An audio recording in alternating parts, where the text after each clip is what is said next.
Hello everyone and welcome to day 94. Today I'm going to talk about the perfect spec RS. Is there a perfect spec RS? I'm going to talk about some of the things that, in my opinion, make the perfect spec RS. First though, just a couple of things following up from previous videos. First one being ways. Persevered with it a bit more. It's taken me on a few interesting routes which I think have proved better than I would otherwise have gone down. Discovered some new roads, but it's crashed on me a few times. It seems a bit buggy.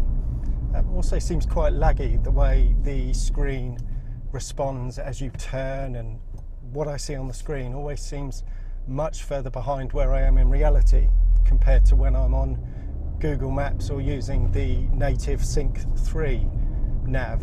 So yeah, still not convinced, but persevering with it. And the car was in the dealership yesterday for the warranty work. The trim piece around there, that's been fixed now. The squeaking clutch pedal, they got the new spring assembly but weren't able to get rid of the squeak. It wasn't the spring or the spring assembly.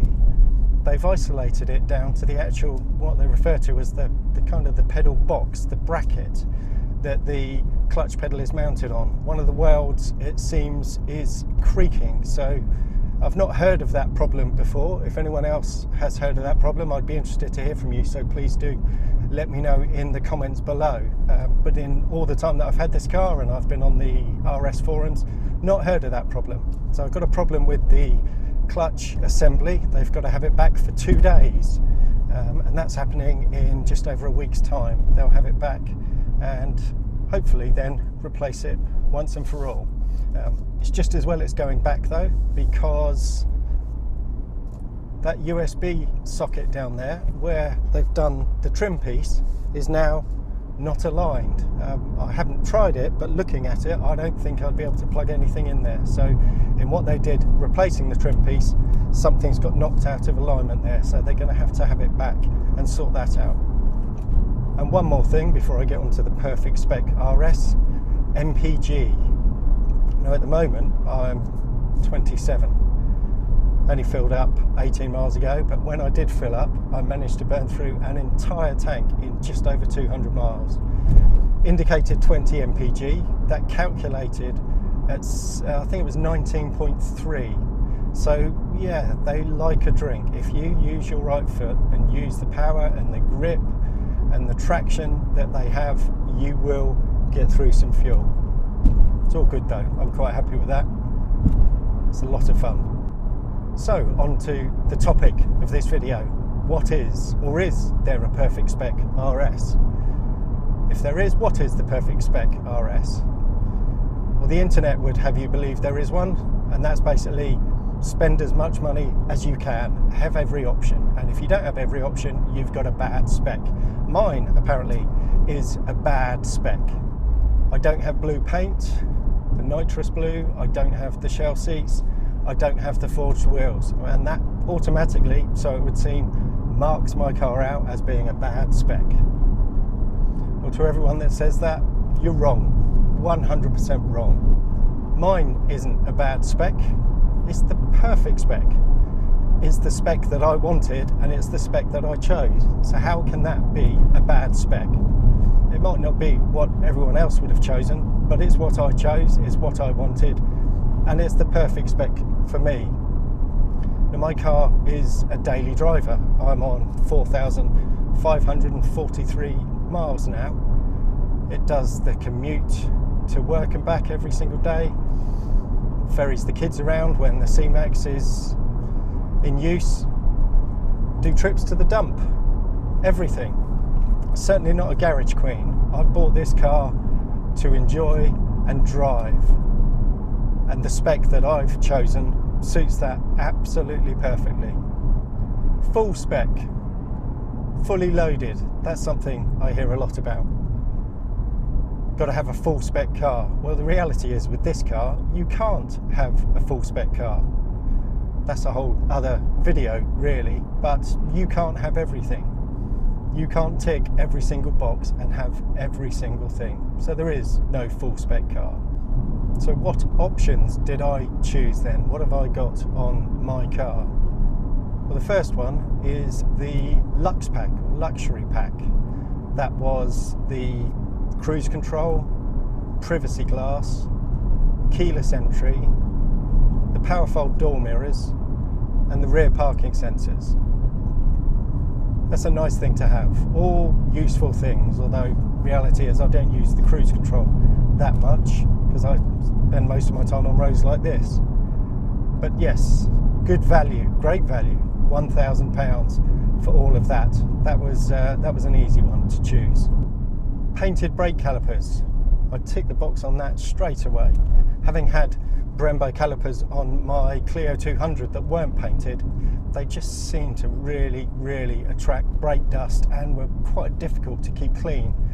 Then I had my Fiesta ST, which weren't Brembos, but they were painted red because I had the style pack, and they were so much easier to keep looking tip top. So for £85, I think it was, having the painted brake caliper option, again, that was a very simple choice to make. Paint colour. My choice of paint colour, I've gone for the magnetic, which looks absolutely fantastic in the sunlight. Really coarse metallic flake in it, really sparkles, looks great. But why not nitrous blue, the, in quotes, signature colour for the RS? Why not stealth? Why not white? Why not black? Well, stealth and white, they're flat colours, and I always think cars look best with metallic, something that sparkles a bit. So both of those were out. I did originally spec the black, but when I saw one in the showroom and under the sunlight, I couldn't really see any metallic in it. It didn't really have anything going on in bright sunlight, so that was out. Plus, black's a nightmare to keep clean. Nitrous blue, I did at one point while I was waiting have nitrous blue ticked. Mostly because I wanted the blue flashes on the seats. But it was a bit too loud for me. I wanted something a bit more subtle, that wasn't so in your face. And the nitrous blue as well, it needs sunlight to look good, like the molten orange on my ST. Looks fantastic when it's clean, looks fantastic when it's sunny. But from the ones that I've seen, if it's not bright sunshine, if it's not spotless, you kind of struggle to see the metallic in it. But the magnetic, doesn't matter how far away you are, doesn't matter how overcast it is, doesn't matter how dirty it is, it looks metallic from 100 paces, and in my opinion is the best of the bunch. I ticked the box for the winter pack. That was a no-brainer, having had 4 years and 60,000 miles in my Fiesta ST with the wonderful heated seats. I had to have them. It makes winter mornings so much more bearable. The fact that it came with the heated wheel as well, that was a bonus. Easy decision to make that one. And the last factory cost option that I had is this, the sunroof. And I'm so glad that I did. It's great being able to just crack it open like that. You get exhaust noise banging off walls around you. Helps with ventilation. You can keep the cabin a lot better at the right temperature without needing aircon on. Not a big fan of aircon, but I use it when I have to. But having it tilted like that, you get no noise, no buffeting, good ventilation. Open it right up, and you really do hear the exhaust.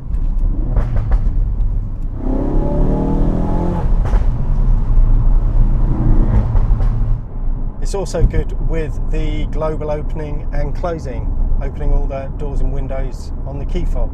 If the car's been sat in sunlight for a long time and the interior is baking, open all the windows, opens the sunroof as well, so the heat in the car can just get straight up through the roof.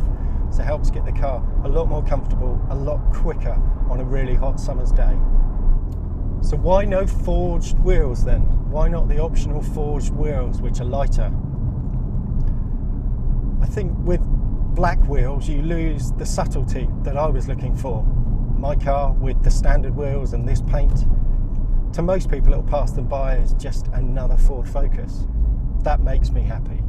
So I didn't want black wheels. Why no shell seats either? Everyone says you've got to have the shell seats. It's not a proper RS without the shell seats. Completely disagree. These seats say RS, they're not ST seats. They may be similar to the seats in the ST, but they're not ST seats. They're Recaros.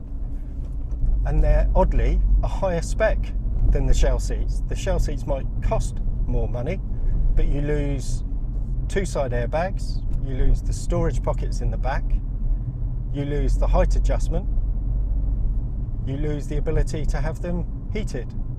Also for me, having spent 60,000 miles in seats just the same as this, or very similar, of course they're not ST seats, but having spent 60,000 miles in seats like this in my ST, they fit me like a glove. They're absolutely perfect.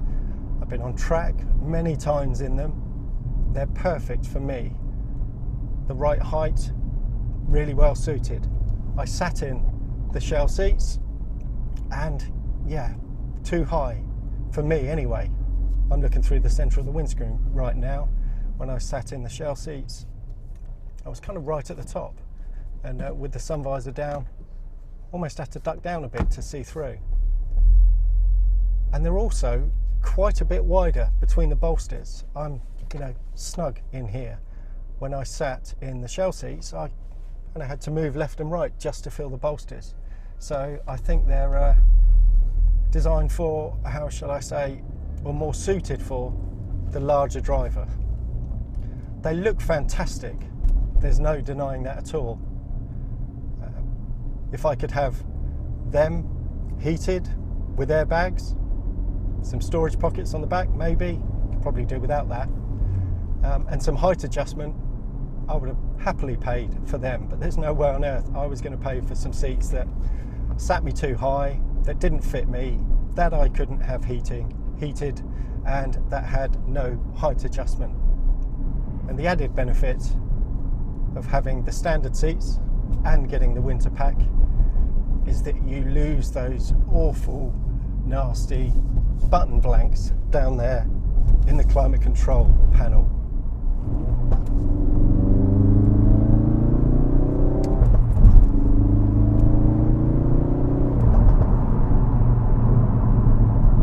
And then on to the last two factory options, which were the door edge protectors and the active city stop.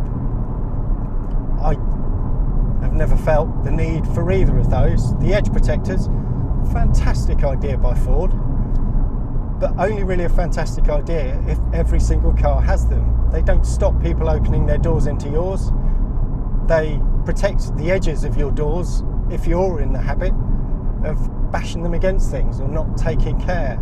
So edge protectors not needed. Active city stop, why not that? It massively increases the size of that thing mounted on the windscreen because of all the sensors and so on. So it makes placing a dash cam like I've got up there a bit more tricky. And the only other thing to say is that, and no offence intended to anyone that's got it, I drive with my eyes open. There are a few other things that I paid for. First of which was the extended warranty, 100k miles, 5 years, £320. That decision was a very easy one to make, especially with reports of all the coolant loss problems that some of the cars are having. Mine, so far, seems to be holding up quite well, no issues at all. And then I had a couple of other things supplied by the dealer, the first of which was the Ford safety pack, which is a first aid kit, warning triangle, high-vis vest and rubber gloves, and that comes in a nice bag which fits perfectly in one of the spaces under the boot floor. So I had that, and I also had the protection pack, rubber mats which I swap out in the winter to save the wear and the grime on the fabric ones, and the boot liner, great for catching any crap which gets into the back of the car if I'm doing a run to the dump, grass cuttings and so on. just take it out, give it a shake. But also, what I wasn't expecting was it to be really, really grippy rubber. I can put anything in there, drive as enthusiastic as I like, and it's pretty much exactly where I left it. So there you have it. That's my RS. That's my spec. That's the perfect spec RS for me. Now, other people will have chosen different options, and their RSs are equally perfect just for them. But there is no right or wrong spec. There's just your spec, and your spec will be similarly perfect for you. Thanks for watching. If you have any comments or questions, leave them below. Hit the subscribe button, turn notifications on, and I will see you in my next video.